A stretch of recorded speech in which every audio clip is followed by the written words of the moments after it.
Hi everybody, welcome to the video and live streaming show. I'm John Lacey and I'm joined as always by Sam Proof. Today we're talking all about a video editor that maybe you haven't considered, and we're going to talk about why we use it and why we like it. It is actually CapCut, so we're going to unpack that today.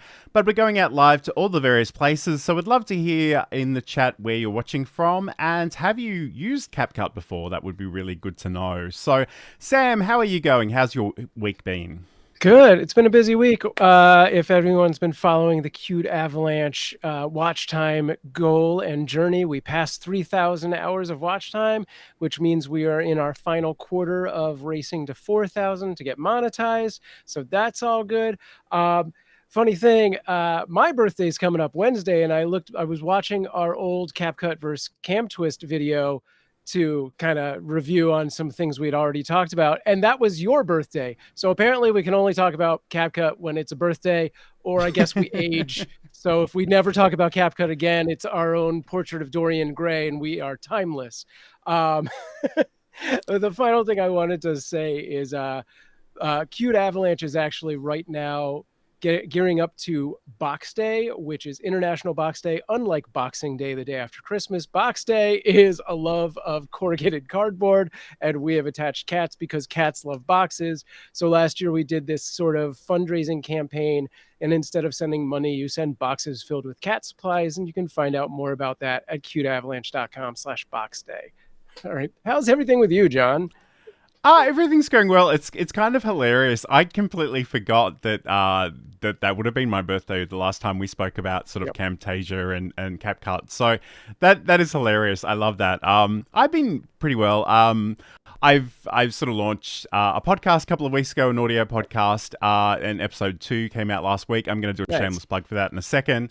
But no, everything's been going good. I guess it's one of those things that during the week I'm fairly busy with my day job, and I just before this show is set to go live, I think I should go and update all my software, and I'm like, no, maybe I shouldn't do that right now. It's sort of tempting fate a little bit too much. But yeah, so I mean it's been a good week. The weather is getting a little bit cooler here, so you know that's certainly been a change. But hi CG, thanks for joining us. So this is the video and live streaming show. We're going to talk all about CapCut in just a moment, but before we do, I just want to remind you that I have a podcast and you can check it out. So we'll be back in just a second. I'm John Lacey, and in Build a Presentation Muscle, I want to talk about finding your voice, refining and sharing your message, using tools and technology to share that message, and looking after yourself as a creator.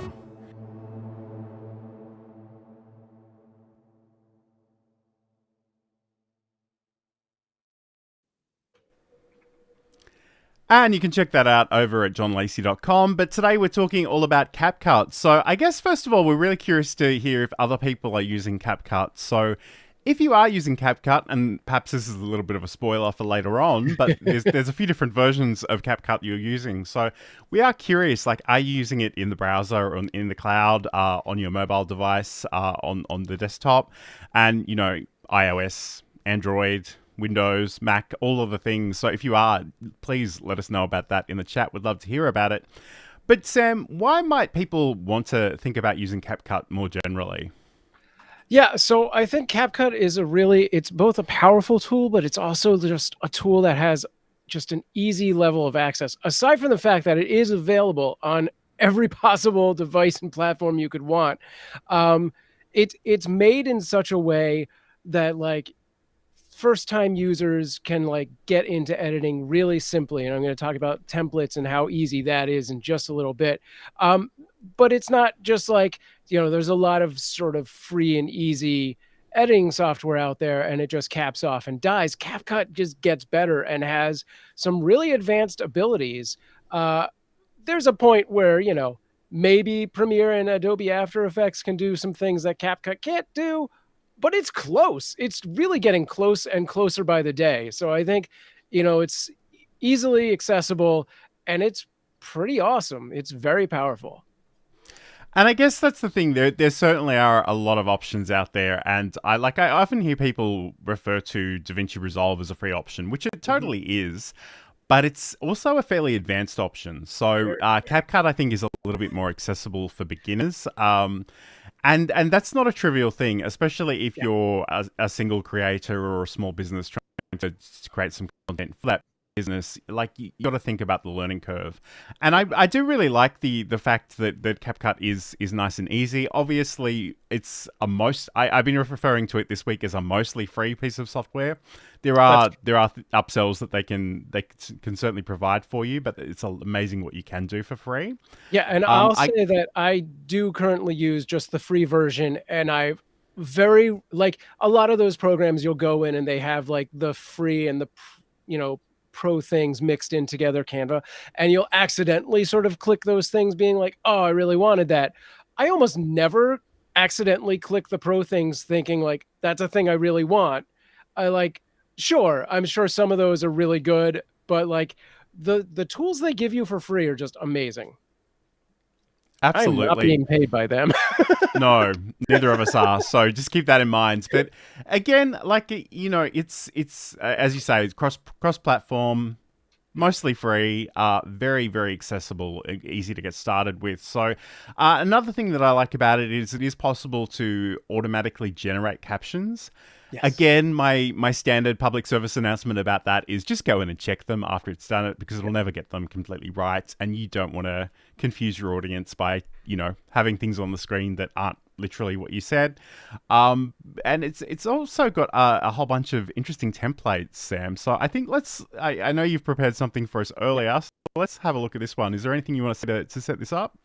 I will say that templates are currently only available on the mobile or the browser experience, not the desktop experience, Mac or Windows, to my knowledge, which is why I did this in advance. Nice. Let's check it out. So if you're a TikTok user, you've probably seen this before down toward the bottom of the video, this CapCut try this template. So you're going to click on that. This is the fastest you'll ever make content. On the next screen, you're going to hit Use Template in CapCut. Assuming you already have CapCut installed, it will then open the app to that template. These are UGC created templates. These are made by other creators. The beauty of this is that these are endlessly coming out. There's new ones of these every day, hundreds of them. The downside is that maybe copyright will catch up with this one day. Who knows? So you're going to hit this second Use This Template button now that we're in the app, and it's just going to ask you to put your media in there. Here we go. One clip. This is all it needs. One clip. This is going to take 10 seconds. We're going to make a video. And this is going to outperform any long-form video you do, unfortunately. So on the next screen, you have the ability to update that clip a little. You can replace it. You can crop it. So let's get in on the action here. Let's take a look. I think we can... Good enough, right? And then some of these templates, most of these templates give you the option of video and or text. So if we want, we can update the text that's in here. Let's see what this looks like. I think we're going to leave the pre-generated text, but we could theoretically update this text to be something different. And it gives us a lot of different fields. And this particular one, sometimes it's just one, sometimes it's a few. But the brilliance of these is that for the most part, it's really quick, just a few elements to change. Some of them have a lot more videos. Some it's just one or two clips, and boom, bada bing, you're done. That's a new video. And then you go to export. Now it's going to give you the option to save it and share it directly to TikTok with without the CapCut watermark. Or you can save it directly to your device with the CapCut watermark. However, if you save to TikTok, I'm going to ignore the Instagram for now. This takes like 2 seconds. Boom. We're going to go right into our TikTok account. Oh, thanks, Lily. Okay, and there it is. There's the thing.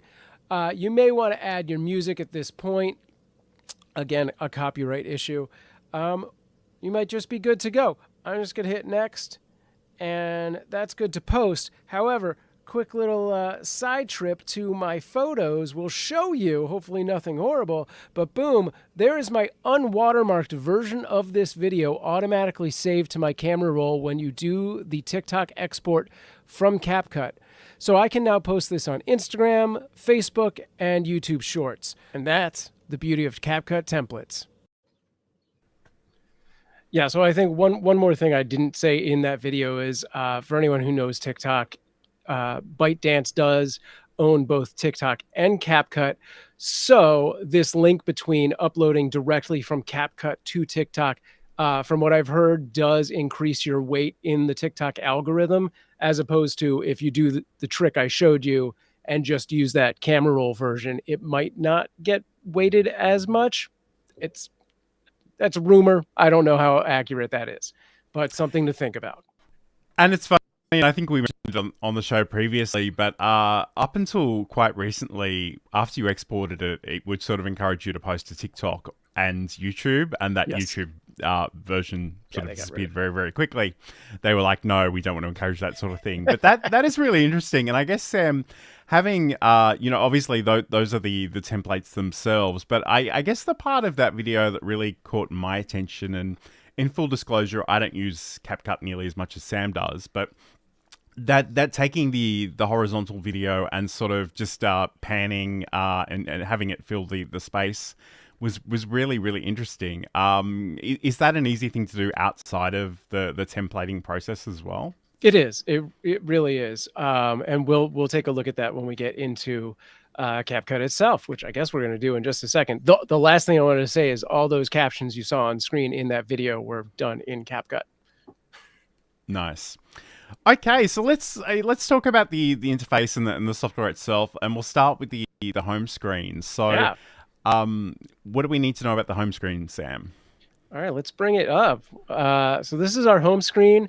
Right now, you would not see all of these projects. I have a bunch of projects from already doing things. This would just be blank if you're completely new. On the left, you've got your user right there and a prompt to join, Pro if you want, and then Spaces, which we'll talk about Spaces a little bit. But most importantly, before you get started with your projects, up in the right here, so that's feedback in case you have issues, you need support, anything like that. Good to do that little chat emoji. Next to that, this hexagonal icon is your settings. If you open this, well, there's a bunch of stuff, but settings is in here. So if you open this, there's a bunch of like things you can read, but you can open your settings, and this right here, this first field shows where CapCut is saving your projects to. So you can click on that folder icon and save to wherever you want. So a lot of people have no idea where that is, and like have run into issues being like, I don't know where my project, like where's my project? That's where it is. You can find everything you want there. And there's some other stuff here we don't really need to go into because we're going to run out of time if we go into every single thing. But edit will give you sort of your default template. So you can set your FPS, your frames per second here if you have a specific need for that. This free layer option, I like to turn on, and we'll kind of get into that when we're in a project, but this essentially just changes.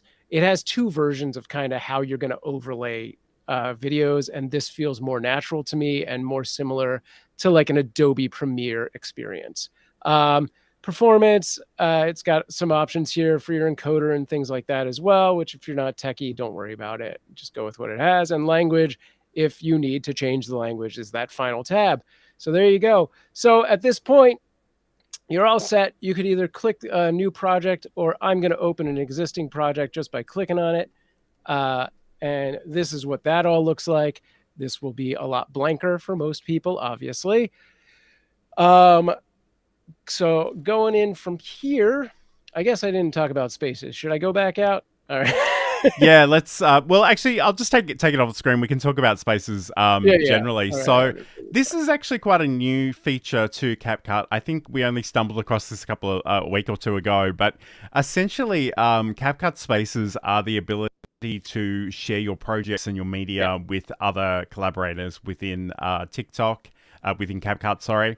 But basically, the really great thing about this is that, and especially if you're, and the thing I discovered this week was that I've now got CapCut on my computer and I've also got it on my phone. I assumed that once I connected my TikTok account to both of those, it would treat it as the same thing, but it actually treats them as two separate entities. So I can come in and share my projects with them in that way. Let me just show you this image. I know it's not terribly exciting, but essentially, from the home screen, you've got a little section on the left-hand side. You do need to make sure that your software is relatively up to date because this is a very, very new feature. But on the left-hand side, we've got these spaces, and you can sort of have your space. If you come up to the top of that screen, there's a little person icon there. If you click on that one, it'll actually give you a link to share with your collaborator. This link is really, really good if your collaborator is also working on the desktop. If they're working on the phone, really what you want to do is give them the last little code, which is obscured on here for obvious reasons. But they really just need that little bit of code, and they can go to their phone and sort of connect to the space in that way. And once you've done that, you can actually share those projects and work on them collaboratively. And it's a little uncertain, but basically to start with at the moment, it seems like you're getting a gigabyte's worth of space to share for free. They do say that if you upload your first project, you'll get 10 gigabytes worth of space. I think Sam's done a little bit of research on this, and it seems like, in actual fact, this may be sort of like a 30-day trial thing to get you excited about it. So, but even the 1 gigabyte is certainly nothing to sneeze about. So that's a really useful thing to keep in mind, because otherwise... Sorry, I was going to say that if you do sign up for their Pro, it jumps up to 100 gigabytes plus that 10 for using spaces. So it's a lot of space. And like, just to unpack what I said before, though, because different devices are considered different accounts, that potentially could be 10 gigabytes on your desktop and 10 gigabytes on your phone, which is really, like, it's fascinating. I'm sure I said this a week or two ago, but space is cheaper than it's been in a while, but it's still not free. So it's rather extraordinary that that's happening. But I guess if we get back to the interface itself, Sam, let's talk about actually arranging the workspace and looking at those keyboard shortcuts as well. So sure, I did forget one other thing from the home page, so I'm going to go over that really quick, because if I go over every single thing, we're going to run out of time. But if you hover over any of your projects and click the little hamburger menu there, it will give you these other options, which allow you to upload it, which goes to a space, rename it, duplicate it, which is important if you want to use the same project for different versions, and we'll get into that later, or just straight out delete it. So we're going to go into my projects, and you can see my OBS as I do that. Hi. And take a look at this. So we have 4 docs, basically. On the left, you have your media and other things of that nature. In the middle, you have your player. On the right, this sort of details doc. And at the very bottom, you have your timeline, which is pretty similar to most editing software out there. These are rearrangeable. You can move things around and whatnot if you really want to. One of the other brilliant things, I guess this is locked maybe. Is that why it's not letting me move it around? Anyway, so one of the other things is right above the right side of your player window. It gives you these layouts, which you as the viewing audience will not have the ability to actually see the full effect of these, because these work with multi-monitors. So if you have a second monitor, whatever the layout is, that thing is going to be in your other monitor. So you have media first, player first, adjustment first, which is that details window, and timeline first. So each of those 4, docs could be put into another window. Generally, when I'm working on a vertical video, I will use that layout that puts the player into the vertical monitor that I have, so I can see it as big as possible. This is all, like, almost all of these options are duplicated over in CapCut's actual menu. So it would be right there in layout. Another big thing, when you first do a project in CapCut, it is automatically going to default name it whatever today's day and month are, which would appear top center here. So it looks something like, 5/9 or whatever. So you just have to double click on that, enter your thing, and hit enter when you're done, and that puts your title in, which a lot of people don't even know and ignore. It took me weeks and weeks before I even realized that. So that's And very frankly, I didn't know that, and all my projects are numbered like zero yeah, zero 001, 002, right. and Yeah, if I need to go back and find something, it's a bit of a it's a nightmare. mess. But Yeah. that's a really good thing to call out there. Just want to say hi to Garen Belaney, the man, the myth, the Oh, legend from Micro Studio. When it's time to go, grab your Micro Studio. If you need a portable kit to actually do the live streaming stuff, check him out. So thank you for joining us.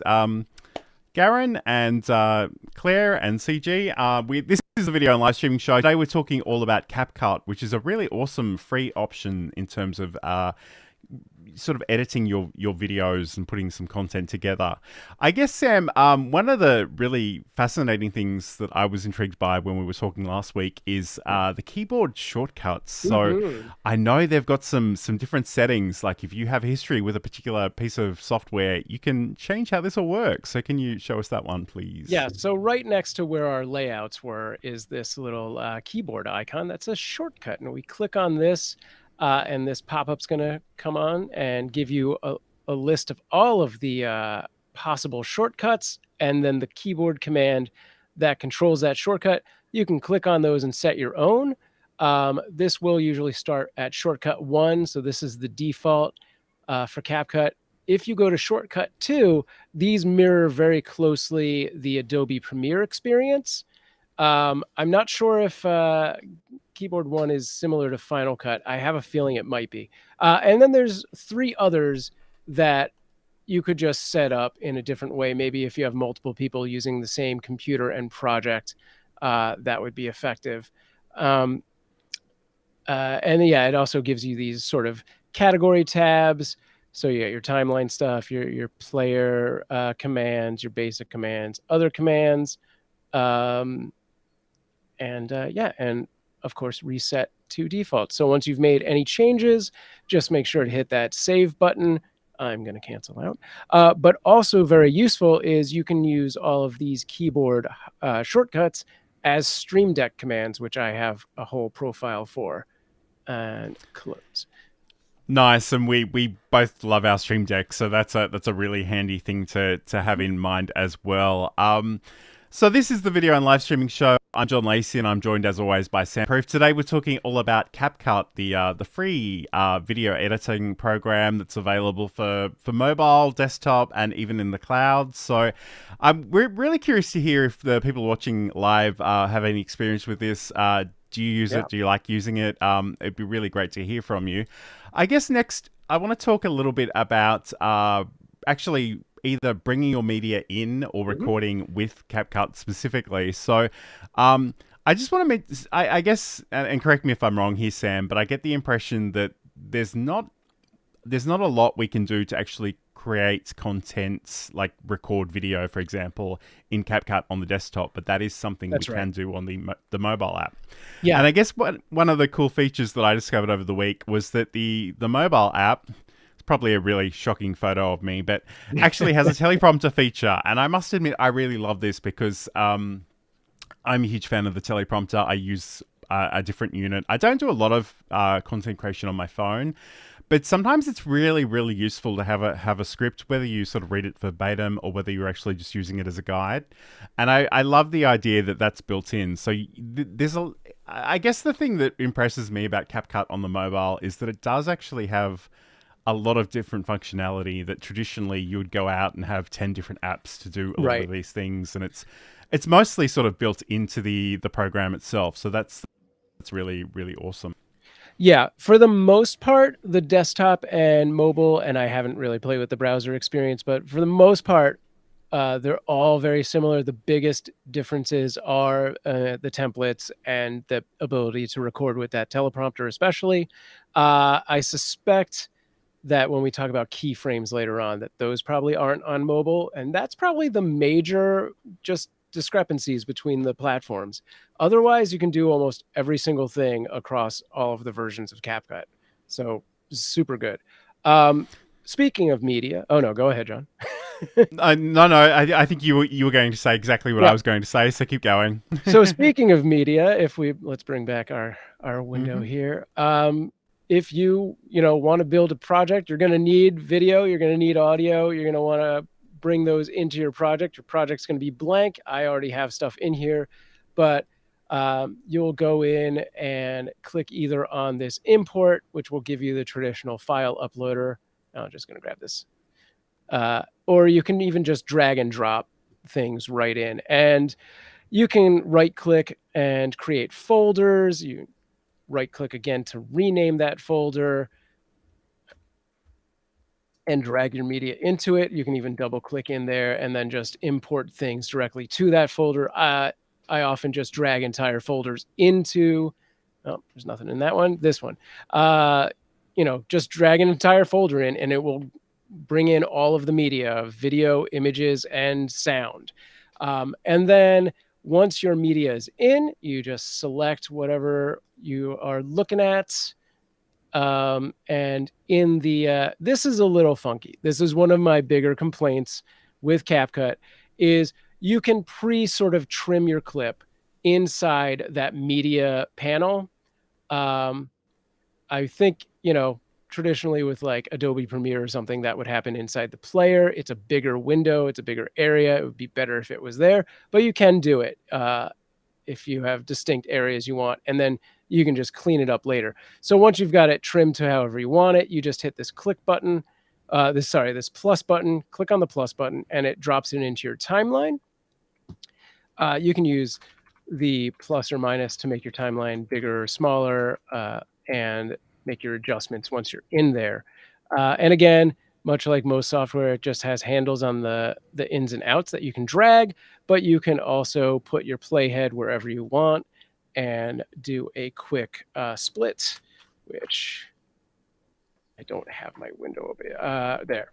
So there you go. It splits it in two and selects whatever's to the right of the split. So generally, you're going to want to have kept that first part. So if I want to delete that, boom, it's deleted.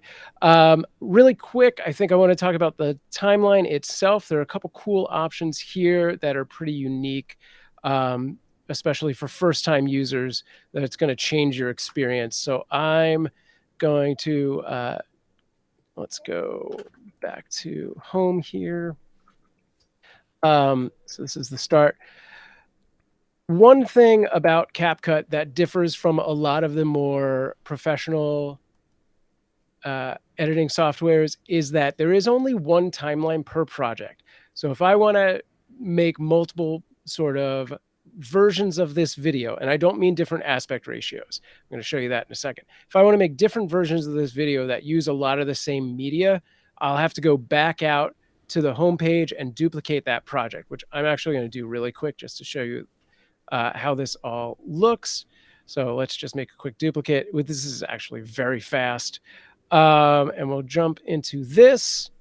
And now I want to delete all of this stuff. So I do, select all and delete. And let's throw something in here. Before I do, I'll throw something in there and it's going to show up right there. Now on our timeline, you've got your select mode. So this will change how you're doing things. You're selecting, you're splitting, you're selecting everything to the left, everything to the right. That will move entire portions of your timeline. So if I have like 3 things in here. Oh, and that is an example of sort of that. Oh yeah, this isn't on, that's why. Okay, ignore that.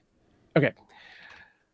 But that's exactly what I want to show you is this feature over here. There's a couple options, and this is your main track magnetic. So you can turn that on or off. If it's on, when you add new stuff, it's going to drop it right in and move everything over. If I turn magnetic off and I drop another clip in, it's going to drop it in on another layer. So nice.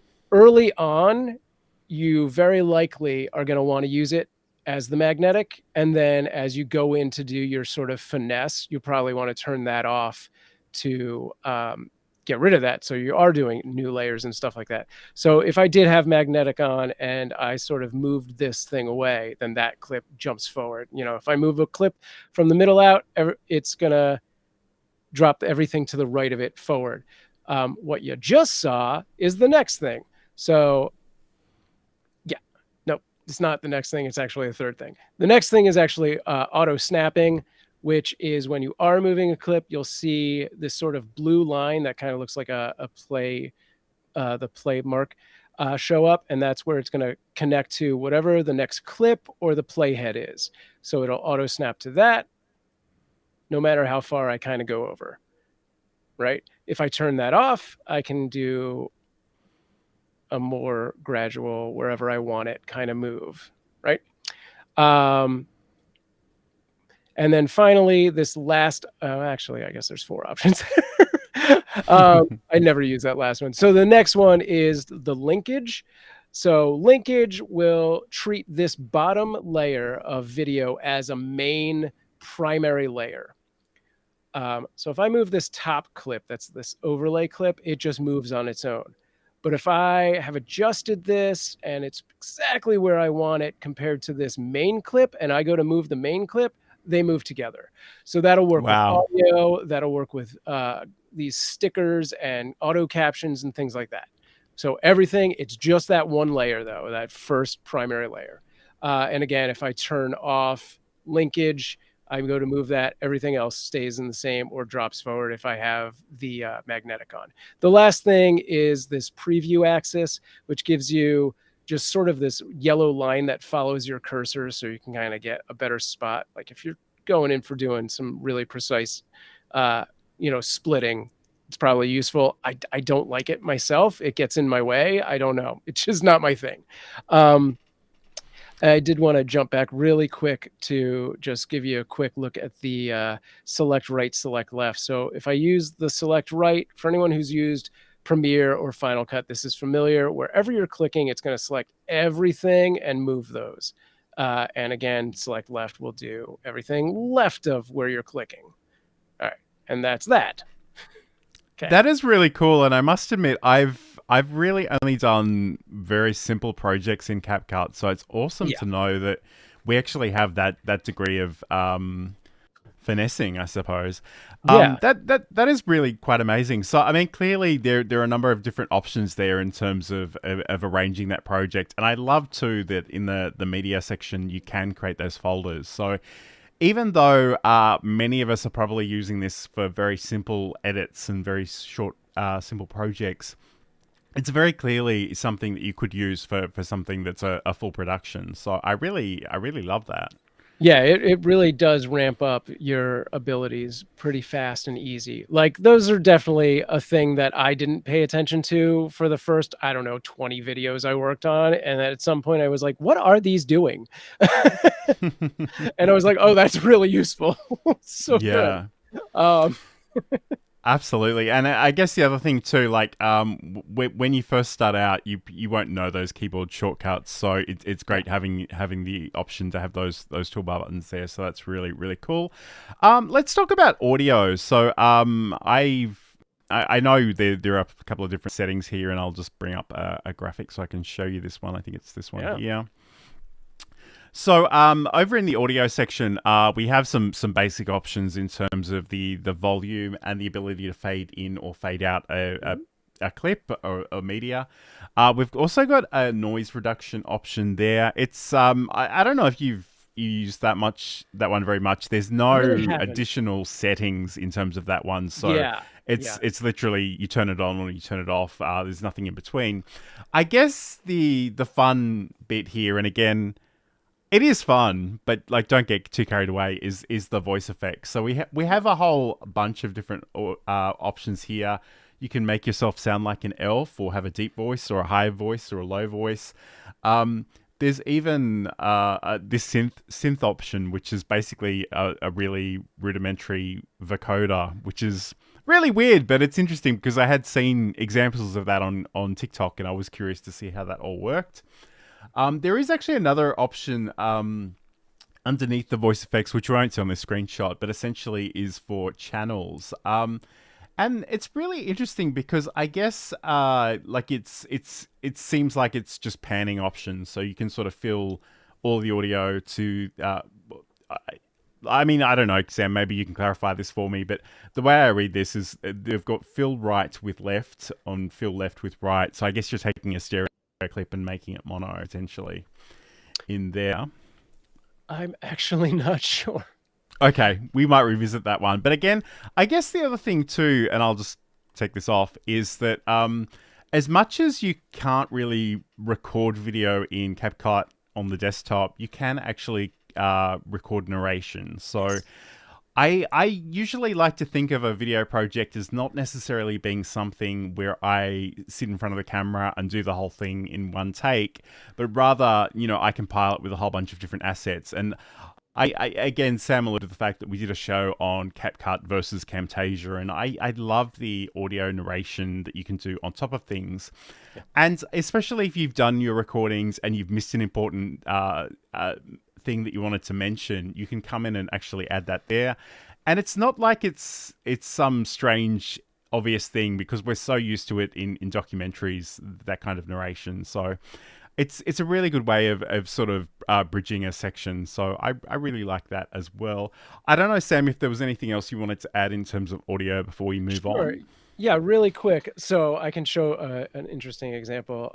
I actually have on the left here audio that I brought in before CapCut, which is sort of a dark blue, and then audio that I recorded inside CapCut, which is this more of a teal color.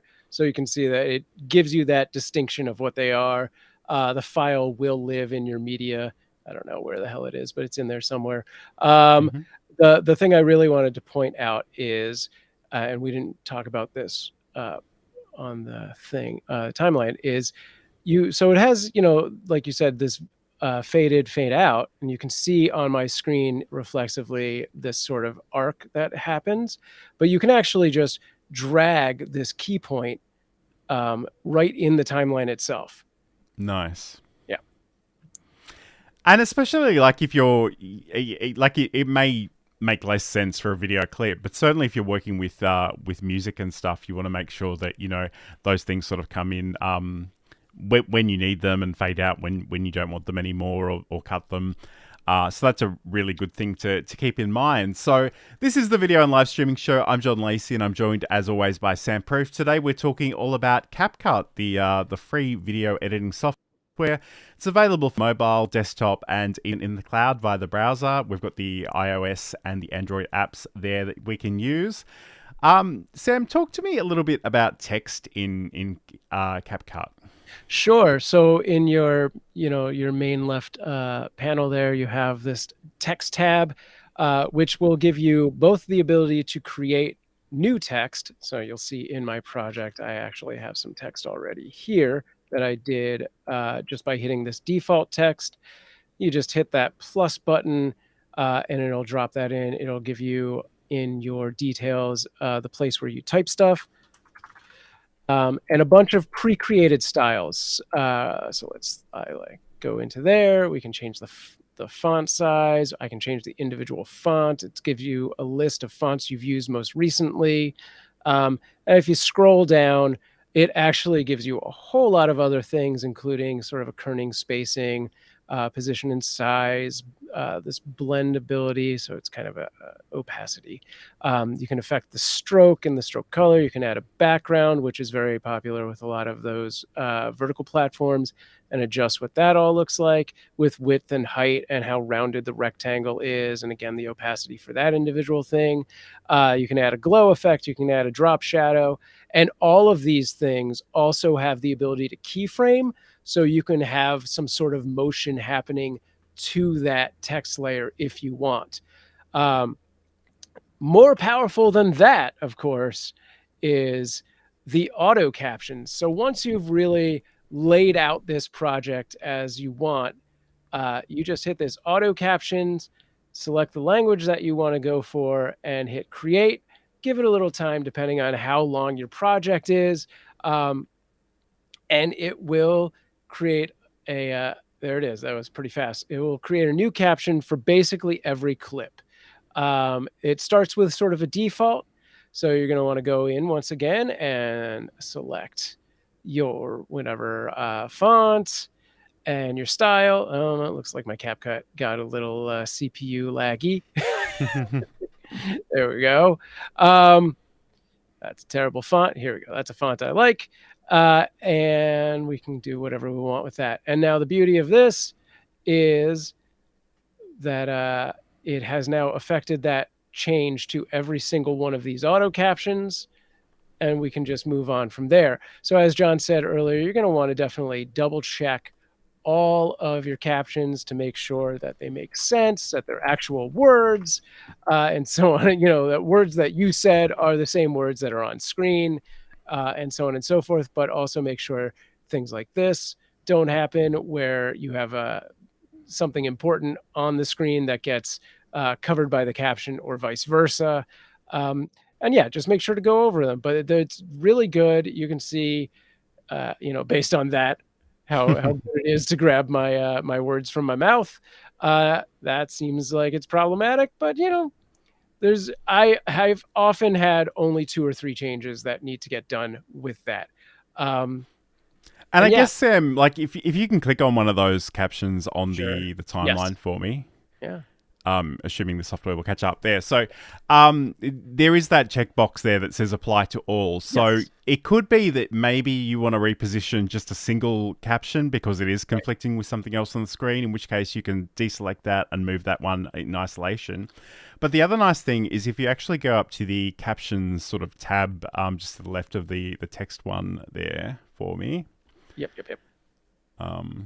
There it is. Yep. So, I mean, this way, like if you click into any of these, it'll take you to that caption. And there's a really good chance, especially if you're the on-camera talent, that you'll know what you said and some of those mistakes will be really, really obvious. I guess the other thing too, and I don't, it's funny because the main thing I actually use CapCut for is burning captions onto my videos, but I do use another tool to actually generate those captions. And I guess the thing that really struck out to me when I was using this earlier in the week is just that, yes, the words are there, but there is really no punctuation. So you want to think about maybe adding Sure. some sentence case and question marks and full stops and commas and things. So just to make it a little bit more readable. But yeah, I mean, that's really amazing. And I guess one thing that I sort of noticed on your screen while you were demonstrating that we didn't really talk about, which sort of bridges the gap between audio and text a little bit, is the ability to generate audio from our text. Yes. And to be honest, I have complicated feelings about this sort of robotic fake voices on videos, but it's hard to deny that they're not very, very popular and in use all of the places. So I'm curious, but maybe before you talk about that, if you can just tell us, Sam, I keep hitting the wrong buttons. The joy of being the camera talent and the producer at the same time. But I guess I'm curious, Sam, like, is this a feature that you use? Do you recommend people use, or is it really quite a niche thing? I mean, I've played with it because I play with everything. I'm not super into it because I've built the confidence to do this, and I think it is just something that you just need to do. And eventually you'll get there, and you'll be like, yes, I can listen to the sound of my voice 60 times in a row, because when you're editing, that's how it is. You're going to hear yourself say the same thing over and over and over and over again ad nauseum, which is why I never go back and watch my old videos. But yeah, I'm not a huge fan of these. And when they happen in video, like when I'm scrolling, it will stick out to me as something that is like cringy. And I'm like, I'm not. Like, a lot of the times, I'll suffer through it. But there's a few times where a certain voice comes on and I'm like, nah, I'm done with that.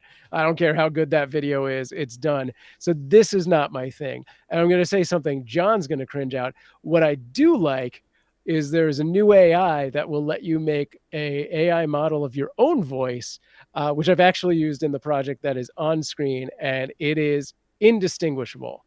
It's horrifyingly good. And I mean that's a whole discussion for another time, perhaps. Yeah, But I guess that's the thing that worries me, because all the tools to make very convincing deepfakes already exist, and they're actually it's too late. Quite folks. readily available. Like it is kind of, and I guess like as someone who identifies as a content creator, like to me, trust is the biggest thing between you and your audience, and I don't want to do anything that might damage that relationship. And like I really appreciate that maybe you can write something and can go into Descript and it can voice it as you, but I'm just a little worried about the uncanny valley experience of that, where maybe you're dealing with a real person, maybe you're dealing with a bot. You just don't know, and maybe something's slightly off, and maybe it's not even off enough to make you concerned, but just in the back of your subconscious, you're thinking there's something not right about this, and I don't know if I can trust this person. Which is, maybe that's too deep a dive, but I certainly encourage people to create their own content and not rely on those tools too much. But sure, we've had that argument a few times on this show already, so by all I means, mean, check out the archives. I'm right in the middle of it because, like, I think there's a level of usage that is acceptable and fine, and then there is like this weird dystopian future of like high automation of these kind of things, and you can already see a bunch of videos out there that it's like, I know that this is completely, robot voiced and, AI generated, and like it still gets a lot of views, which is unfortunate. So it's a weird place we're in. And again, like as much as I don't want to dwell on it, I'll mention it because Sam sent me this thing in the week during the week to say that ChatGPT has three writing credits on IMDb. Which, and I know there are writers' strikes and all kinds of weird, wonderful things happening in the world at the moment, but I don't know. I'm not really convinced. Like, computers and AI, they're great tools, and I think you should treat them as tools to support what you want to do. But I just don't think they have a lot of soul. And it's not to say that people won't and aren't already using them for deeply cynical reasons, but I just don't want to be that person. Sure. Like, it's just a bridge too far for me. Yeah. But anyway, we are essentially talking about CapCut today, so maybe we'll get back to that subject. Yeah. But I did enjoy that little detour. We do want to talk a little bit about some of the embellishments, but I think before we do that, Sam, can you maybe talk to us about, taking one of those projects and sort of taking it from a horizontal video into a vertical option? Yeah. And what sort of cropping options we have there. All right. So in the bottom of your player window, you have a few icons, and that middle one, which will normally actually show something, it probably just shows the word ratio. It may show original. If you click on that, left click on that, we're in a 16:9 already, but if I want, I throw this over to a 9:16, and it's going to reposition everything to fit frame. Sometimes it does a better job than this. And actually, I feel like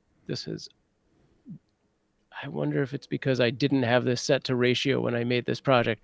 But it will often actually just immediately make adjustments to fill frame that is better than that. I feel like this was a bad example. But there you go. I went to a square and it pretty much did everything right. You may have to tweak some of the things and stuff, but it's not too bad. That's shockingly less good than normal. But yeah, so it's pretty simple to just make that shift and change it from one aspect ratio to another. So once you've finished your 16:9, you export that. You can flip it over to a 9:16 and do a shorts version and make a few simple edits there, and then export that version as well without having to create an entirely new project. Although I guess like you could duplicate that project if you wanted to make substantial changes, and I guess that's the thing. It's always easier to start with some existing material or project than it is to start from scratch. So it could be a thing that maybe you do have a particular thing to call out to a particular audience, maybe on Instagram or TikTok, and you want to change the order of things, or you could do any number of things. But I guess that is really interesting, and I must admit I predominantly use CapCut for the just adding those captions on at the end. So I haven't really done a lot of horizontal projects in here, but I would really like to check that out because I think it looks really, really compelling. It's not to say that you won't need to go in and tweak some of those options to make it look good, but I love that we have those abilities. So and again, I don't want to be a downer, but I just want to say before we get to all the shiny, exciting stuff we're about to talk about in a second, just don't get too carried away with all the stickers and all the effects and transitions. But let's talk about them. And this is And I guess this is one of the things that probably really appeals to beginners is that they can make some very, very fancy things with only a couple of clicks. So, Yeah. Sam, do you want to talk us through some of our options here? Yeah. So let's throw this back on. And once, what did I do? Now I'm doing the wrong scenes. I'll just maximize it for the That's moment. fine. All right. Yep. So at the top of our media window, you just hit that stickers tab and it's going to fill up with all of these beautiful stickers. Beware, this is where some of those pro things are going to show up. But as I said earlier, for the most part, I never accidentally click on those because the ones I want aren't. Case in point, this little YouTube sticker button, which I've already used in this particular project right where we are, is great. So if you just click on it, it's going to show you what it looks like. If you want to add it to your project, you just hit that plus button. You can star it to add it to your favorites to find it again later. And that's just right under the sticker section right there. So there it is. And then boom, it's in my project and I can just move it around. Let's get it to a point where you can see it. So I can move it around. I can grow it, shrink it, all those kind of things. I can even add keyframes to make it pop in, better. Or I can go to this animation tab on the right in the details area and add, like they have a bunch of these. There you go, bouncing. They have a bunch of pre-created animations, so you can have it glide in or glide out or do something when it's on screen in the loop area, which is all great. And there's just a ton of these. So I've added a few of those to this project already. We've got that YouTube subscription button. We've got this little hand, which is effective for pointing out things. And this little circle that we can circle items on the screen to, make people aware of things. There's a myriad of arrows and circles and stuff like that. And on the left, there's a bunch of different categories. You have this sort of trending area, which is interesting. I'm not sure how often this gets updated or what qualifies as a trending sticker. But, clearly Mother's Day and some Valentine's Day sort of stuff is in here from recent American holidays and whatnot. There's still some Easter going on, so I assume that updates every month or so. And there's just a whole bunch of other categories. So if you want icons, you can find icons pretty quick. Emojis. There you go. And just a variety of different things with different intentions, birthday and glittery things and Christmas and stuff like that. And again, yeah, you want to use these sparingly. And, I try to, a lot of these go alongside of like sound effects and things like that, or vice versa, just to call a little attention to something that is happening on screen. You should be specific with these and not just throwing them all over the place. But that's a discussion for an actual just how to edit videos kind of video. Sure. Yeah, no, that makes total sense. And it is sort of really good to see those options in there. So yeah. I guess, in terms of the effects, we have a whole bunch of effects, and I guess the thing, we've got video effects and body effects, and these are really genuinely mind-boggling, because, and again, I don't really know how they work, except that they appear to work quite easily, but it seems to be able to identify, like, especially in terms of the body effects, it will identify a person within a frame and actually put the effect directly around that person. So yes, it really blows my mind a little bit, but certainly, like, we have a lot of the traditional effects and some retro things and glitches and all kinds of exciting stuff. So I'm not sure there are particular ones that you wanted to call out there for us, Sam, but I'd love to. I don't use a whole lot of these. I do use them sparingly, occasionally here and there. But yeah, I mean, you can just see these happening, on screen and play with all of those things. I do tend to like the ones that just give a little bit of an accent to whatever is happening on screen, more than sort of the very in your face, like, obvious TikTok-y ones, like whatever that. It's not. That one's taking a while to download and implement. There you go, like crazy fireflies. Actually, I feel like I would find a place to use that, or like this stroby thing. Yeah, that's obnoxious, and I apologize for anyone who has that thing where that would be an issue. Let's take that off. Yeah. So yeah, I guess that's the other thing. Like, use them in a subtle way, but certainly explore the options that you've got there. Yeah, I think for the most part, these kind of things work best on your very short videos or like in a very limited capacity. I wouldn't apply these to an entire like 10-minute video by any means. Yeah, we are kind of like closing in on time, so I feel like I should speed through a few other things really quick. Yeah, go for it. But so along those lines, we also have transitions, which work very similar to something I already talked about with the stickers themselves, but these are for on your video, which just kind of give you a transition between two clips. So you can either find the center of two clips or just drag and drop these. And they are just exactly what they sound like. They are transitions that go from one video to the next. The alternative to drag and drop is just to hit that plus button on the transition itself, and they just auto render, and you can see that change happen live. So that's super good. You can go in and again adjust the handles on the in and out to make that transition shorter or faster. Also in the details window, it gives you that same ability with like a slider or just an up and down arrow to give you just that much more control over it. There's a ton of these. There are a bunch that are pro, so watch out for those if you're not paying for it. Next to transitions is filters, which I think I've used this more than effects, but it's very similar. These are more of sort of your, just sort of color changes and things like that. So that'll just give you a different look. And that is something where I might actually put that over an entire video, or at least massive sections of video, to get that sort of differentiation of, what's happening in this particular area. So yeah, there's a bunch of those as well. And then finally, this adjustments area is for really more advanced things. If you know LUTs and all that, I'm not going to really. So if you're using the LUTs, that might be good for you, but I suspect that's probably a more advanced feature for most people. Yeah, that is its own thing. That is really, once you've mastered all of the things and you're like, what else can I do? Then maybe look at that. It's something that I've barely touched into.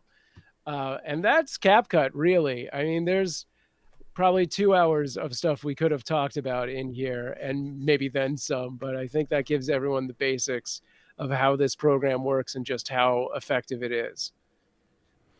Absolutely. So I guess the only other thing we were going to cover was just the export options, but essentially they're pretty straightforward. You can export the video. You can actually export the audio as its own separate thing. So if you're, I don't know, doing a video podcast and you want an audio version as well, that's an option there as well. And again, you can actually hook up your TikTok account to publish straight from within CapCut, which I've been using lately, and I actually find really useful. Because for some reason, TikTok and Google Chrome haven't been playing very nicely for me lately. So this has been a bit really useful workaround for me. So anyway, this has been the video and live streaming show. I'm John Lacey, and I'm joined by Sam Proof. I hope you've enjoyed today's session. Thanks for those who joined us live today. We'd love to know if there are any things that you'd like us to talk about in future. So leave us a comment wherever you're watching this. We'd love to hear from you. And I guess, Sam, where can people find out more about you and watch your content and do all those great things? Sure, you can find all my stuff over at samproof.tv. I primarily do streaming on Twitch and some other things. And of course, if you want to check out those cute cats, head over to cuteavalanche.com or, on Twitch, or you've got a YouTube one at the moment, don't you, too? Yes, yeah, we have a Cute Avalanche has a live stream, 2 different live streams, one on Twitch and one on YouTube with different cats. Nice. Yeah. Okay, and if you want to find out about anything I've been up to, you can head over to johnlacey.com. Just a reminder that Build a Presentation Muscle, my new podcast, is out now and available in many of the various places, even Google Podcasts, believe it or not. I don't actually recommend Google Podcasts as a platform though, because it seems the new episode seems to arrive 18 hours later there than weird. everywhere else on the internet. It's the strangest thing. But anyway, I'd love it if you head over to the website, and there's social links at the bottom of all of those pages, so you can find me wherever you want to do things. So anyway, thank you for joining us. Have a great weekend and a great week, and we'll be back again next week to talk about some more exciting topics. So join us then. See you, everyone.